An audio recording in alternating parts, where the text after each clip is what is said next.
Come ride the little train that is rolling down the tracks to the junction. Forget about your cares, it is time to relax at the junction. Lots of curves, you bet, and even more when you get to the junction. Petticoat Junction.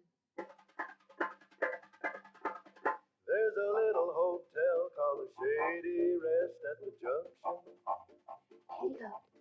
It is run by Kate. Come and be her guest at the junction. Petticoat Junction. And that's Uncle Joe. He's a moving kind of slow at the junction.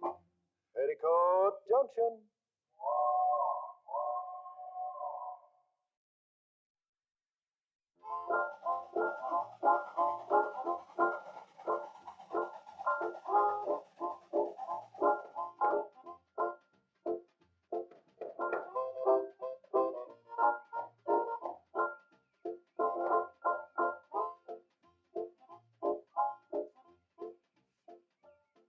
What do you want written on this poster, Uncle Joe? What does the regular slogan say? See Naples and die. Why see Naples and die when you can come to the Shady Rest and live?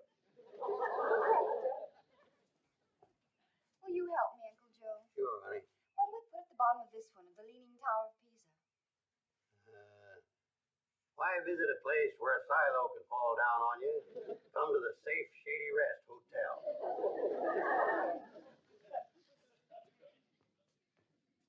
Why are you girls out here when there's a stack of dishes in the kitchen? Better help me with my advertising, Kate. Help me grease the wheels of progress. See, people spend most of their lives planning to do something, and it takes advertising to make them get up and do it. Advertising gets results. You could be right. Can I try? Well, sure, Kate. Being of my flesh and blood, you ought to have a natural bent for advertising. I knew you'd come around to my way of thinking. There for a while, you was about as narrow-minded as an old-maid fishing worm. Thanks. Huh, I sure hope this brings results. When are you going to dig that drainage ditch down by the railroad track? I advertised. How soon do I get results? Well, now, Kate, I was figuring on getting started at that as soon as my arthritis cleared up. Uncle Joe, you don't have arthritis. Pretty Joe, when a man's not fixing to do something, one excuse is as good as another. I never said I wasn't going to do it. Well, I guess advertising is just not as persuading as it used to be. Well, that ain't true. Now, if you'll excuse me, I'll get started. Oh, you going down the tracks and start digging? No, I'm going to find somebody I can start persuading. Say, did Charlie and Floyd do through here on their first run?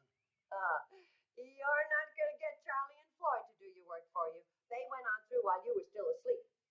Had to meet Mr. Bedlow in Hooterville. Don't tell me he's back again. Yep, and I sure hope he's not going to stir up more trouble for us and try and close down the cannonball again. Don't worry, Kate. I can take care of Bedlow. He don't scare me none because he's vice president of the railroad. Them city slickers like him's my meat. Then that makes me a vegetarian.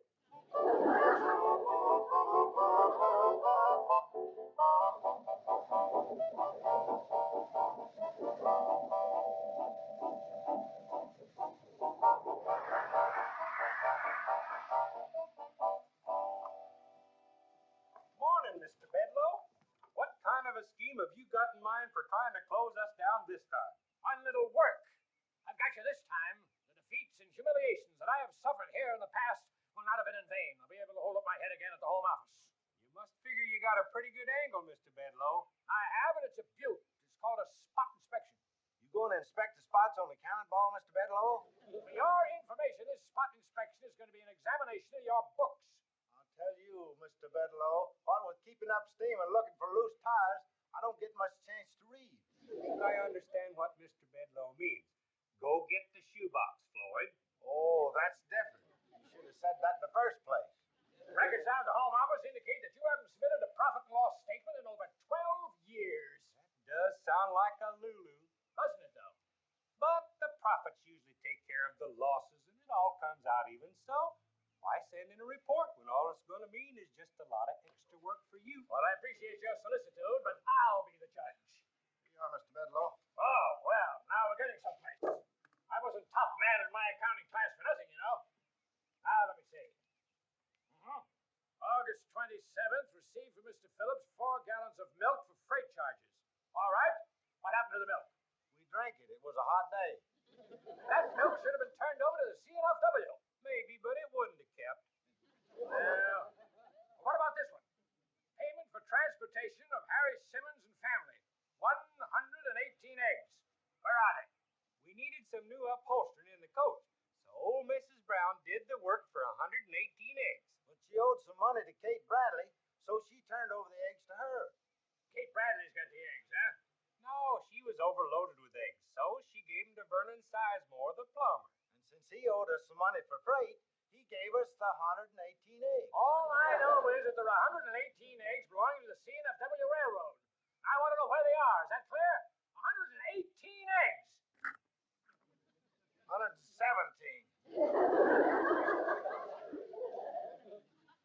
You want this one? It's sort of used. Breakage. 1 egg. I want the other 117 eggs. And I want them now. I'm afraid we haven't got them for you, Mr. Bedlow. Well, just where are they?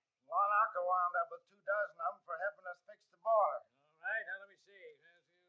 That leaves 93. Also, you owe 16 ears of corn and 5 pumpkins. Now, these things must be accounted for. Where are they? Well, 93 of the eggs hatched into chickens, and they ate the corn. We used the pumpkins to decorate the train on Halloween. All right, where are my 93 chickens? I'm afraid they flew the coop, so to speak. Uh-huh. Then that puts you in nothing but trouble, so to speak. This is precisely the sort of thing I knew I'd uncover. I'm reporting this gross infraction of company rules and regulations immediately.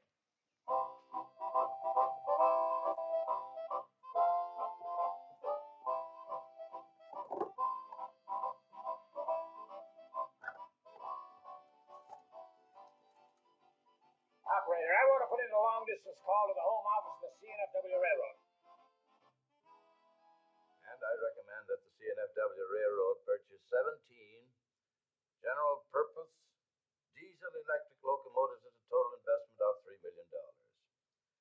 This will increase our annual net income a minimum of $250,000.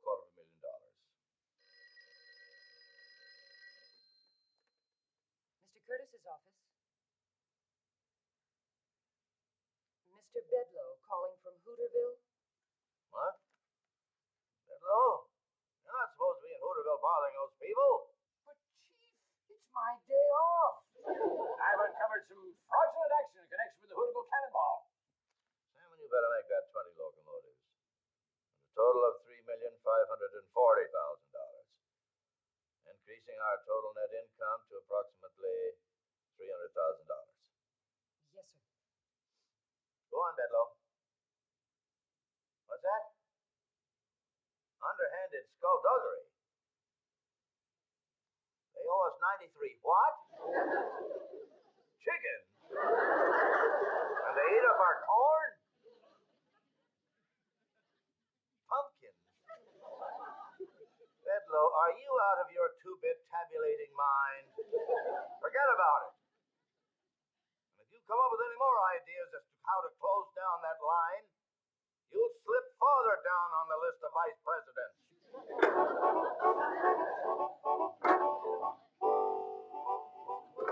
How'd everything go, Mr. Bedlow? Oh, shut up. I reckon things didn't go too well, Floyd. Here's that way, don't it? Mark my words, I'll get that train yet.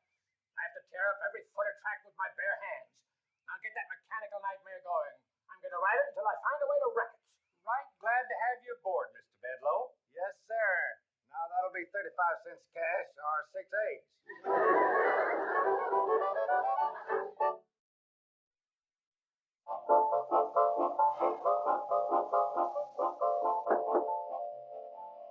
I don't blame you for being sore about the railroad losing money, but if you'd come to me, you could be making money.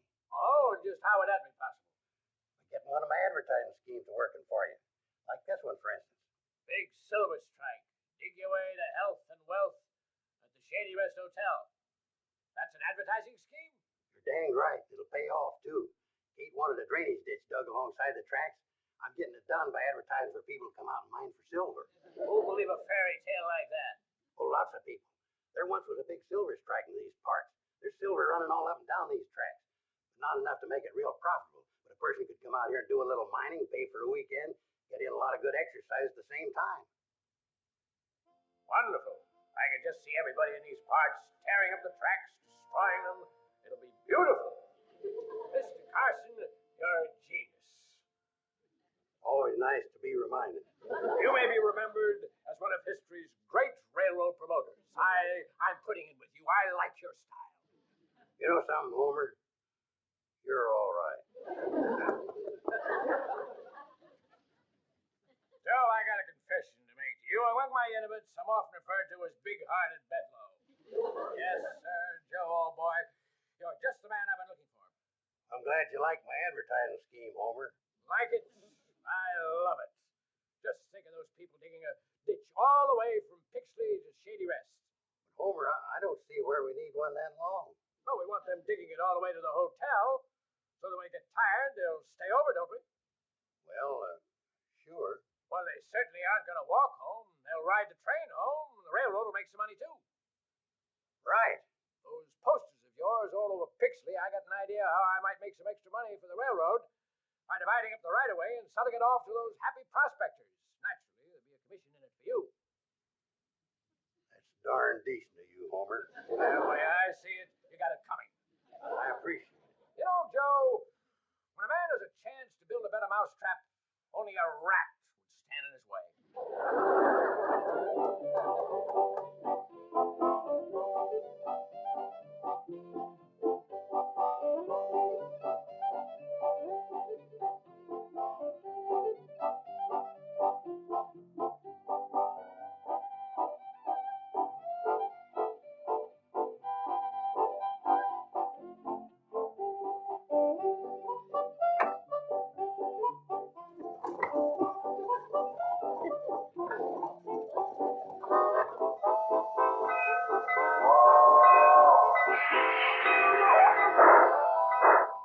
Mom, the Cannonball's back from Pixley, and Uncle Joe got off with Mr. Bedloe.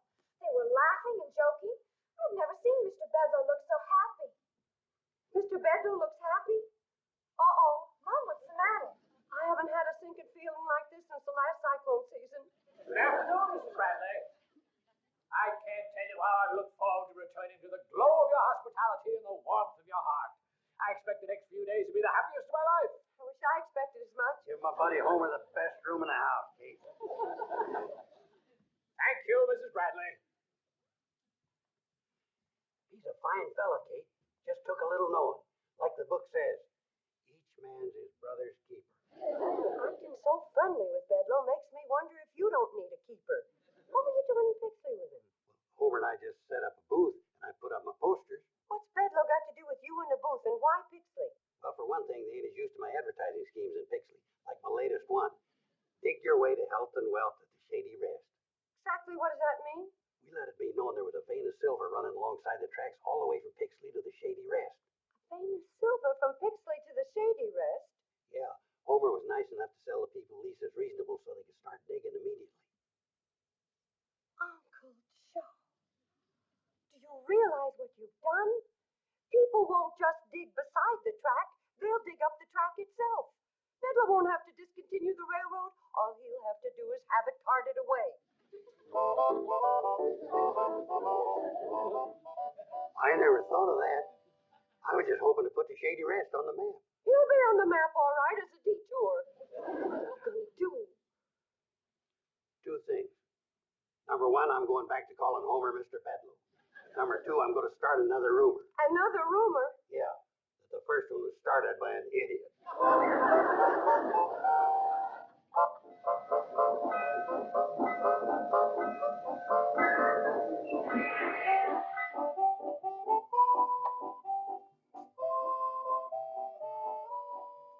Mr. Bedloe, you know there isn't enough silver out there to keep a stick of chewing gum warm. You know it, Mrs. Bradley, and I know it. But by the time those hicks get through tearing up those tracks, it look like Lawrence of Arabia came through here.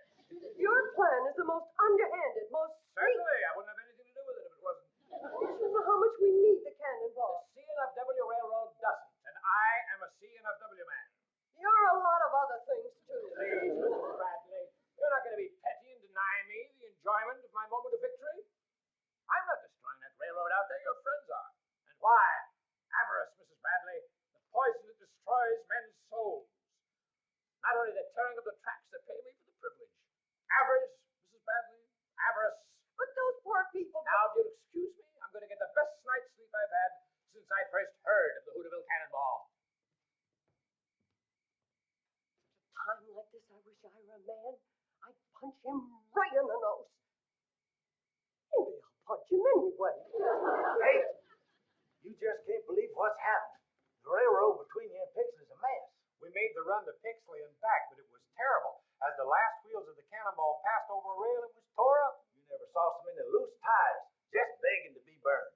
Did you tell the diggers there wasn't enough silver in the ground to bother with? Well, I tried, but I could hardly make myself heard over the noise of the shovels. Well, did you try to buy back the leases they bought from Bedloe? That idea backfired on us, Kate. What happened? They figured if someone wanted to buy the leases from them, it's just possible there might be a rich vein of silver down there. Possible there might be a rich vein of silver down there. Oh, no, not you too, Kate. Floyd, you just gave me a great idea. I did? Yeah. How soon can you get the engine hot? 5 or 10 minutes. It's got to be hotter than it's ever been before. You intending to cook something? A railroad vice president's goose. Kate, could I ask you something? Seeing as my idea's so good, would you mind telling me what it is?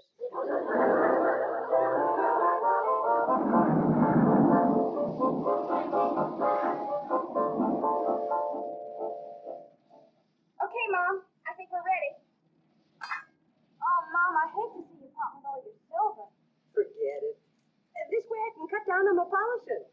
When I think of all the lovely food I've stoked down with that fork, I get a lump in my throat. Don't you worry about it. If we don't keep the cannonball running, we're all going on a starvation diet anyway. Can we get a little more heat, Charlie? Any more heat will melt the whole locomotive. Sort of makes me feel a little like the Lone Ranger. What's that, Mom? I owe Silver to the rescue.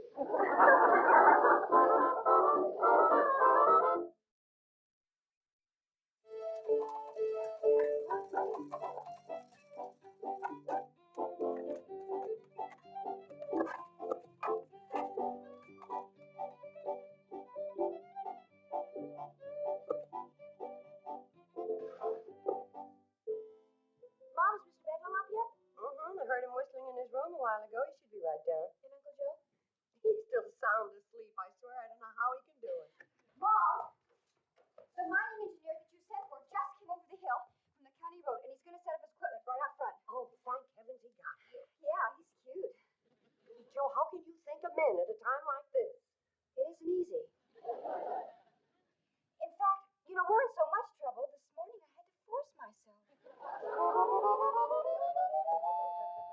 Good morning, Mrs. Bradley. I just peeked out my window and saw all that activity below. It's a beautiful sight. Magnificent morning. Not for us. Oh, come now, Mrs. Bradley. You've outsmarted me many times.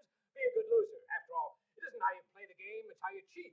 Mom, it's terrible. They've gone berserk. Who? What? What's the matter? It's Charlie and Floyd. They've been up all night prospecting. Oh, no, not them two. This is too much. It's like hitting the jackpot on the first nickel. But they'll be coming up pretty soon to have their ore assayed by the mining engineer. Mining engineer where? Out front. Poor Floyd and Charlie. I've never seen them look so wild-eyed and act so ruthless and greedy. Are you a mining engineer? Yes, I've just come over from the county seat. May I see your credentials? Certainly, sir. Yeah? Mm-hmm. Seems perfectly legitimate. Everything's in order. Just have to make sure, sir. Round here, I sometimes don't even trust myself. That's the first tolerable thing I ever heard you say, Mr. Bedloe. Charlie and Floyd are coming up the hill. I can't believe what's happened to them. Oh, I've got to stop them from having their ore assayed and making fools of themselves. We hit it, Kate. A big strike. We're rich. No, boys, no, don't make fools of yourselves. Step aside, Kate. You're blocking the way of a couple of millionaires. Here, son, tell us how much we're worth. Yeah, we want to know if we're multimillionaires or just plain millionaires.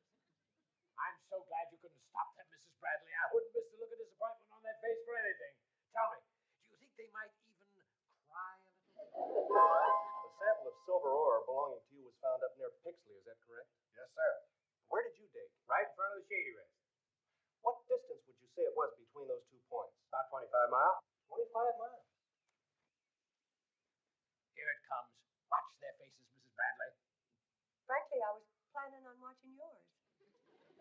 quality of the ore between Shady Rest and Pixley is similar to the samples I have just tested. I'd say there's at least $25 million worth of silver in the ground. Roughly, that's $1 million a mile. Come on, boys. Be sad. Take it like men. Have a good cry. It'll do you good. And me too. Never in my whole life have I seen $25 million. Did you say $25 million? That's right, sir. There's silver there, all right. I have never tested ore with a bigger yield. You're kidding. No, sir. I'd stake my reputation on it. Mrs. Bradley. Mrs. Bradley, can I appeal to you as a friend? You don't even appeal to me as a stranger. Frankly, Mrs. Bradley, I haven't felt well lately, but I'm not the sort of man that goes around doing sneaky, underhanded things. Not unless you're sure they'll work. I deserve that, Mrs. Bradley, and more. Shoot if you must, this old gray head. Mr. Bedlow, you know how much we need the cannonball, and you nearly destroyed it with your sneaky, nasty, scheming meanness. Well, nobody's perfect, Mrs. Bradley, but we're in this thing together. We are? Yes, you need the railroad, and I need to get those leases back. Now, you've got to help me, or what? Or you're going to see a terrible thing. A middle-aged man crying like a baby.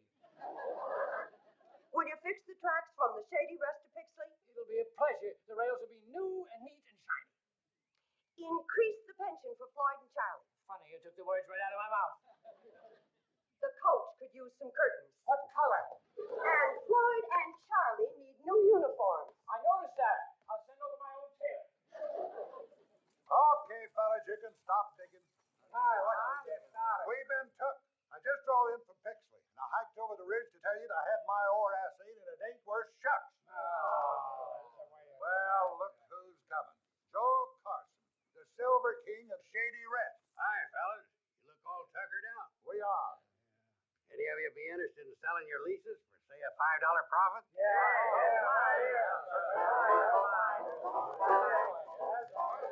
Mr. Bedlow, you keep your end of the bargain, and I promise I'll keep mine. Well, thank you, Mrs. Bradley. But people around here know you, and they love you and respect you. Lie to them. They'll believe you. We're rich, Kate. We're dag-nab-dab blasted rich. But Joe, what are you saying? I bought up every lease between here and Pixley. You didn't. I only had to pay an extra $5 per lease for them. We can buy all them IOUs back out of our millions. Those are my leases. I'll buy them back right now. A big eye, Bedlow. Listen to him, Kate. He's off his rocker. Uncle Joe, sell him the leases. What's the matter? You falling off yours, too? Sell him the leases. There are leases. Sell them. Never. A promise is a I promise. never made one. I made one for you. Sold. They're mine, all mine. Wasn't that the greatest ride to Pixley on the Cannonball Mall? And that new track, so smooth. Mm-hmm. Like running your hand over the top of Floyd's head. How can you be so calm with Bedlow back in town again? Oh, I wouldn't worry about him, Uncle Joe. Why, I've caught Nutty Normans with him. Mr. Curtis seems to have some strange power over Mr. Bedlow. You know, I don't understand you, Bedlow. You allocate $2,000 to relay this roadbed, and you were the one who wanted to discontinue the line. But, Chief, I've explained that. We needed to restore this track so that the Cannonball could haul the silver out for us. Oh, yes, the silver. Well, get busy. Start digging.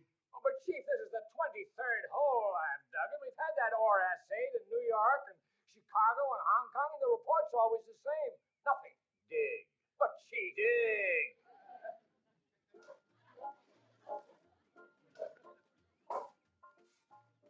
Chief, can I ask you something?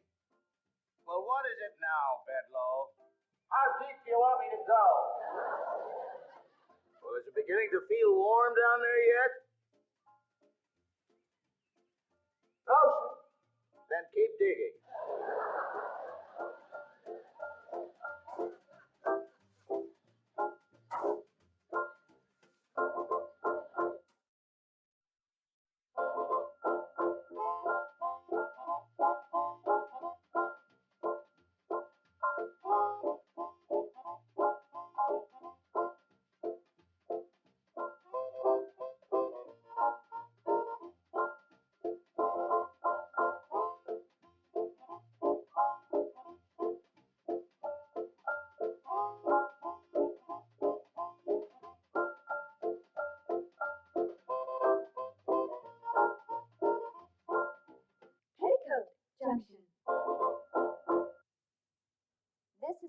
Tramways presentation.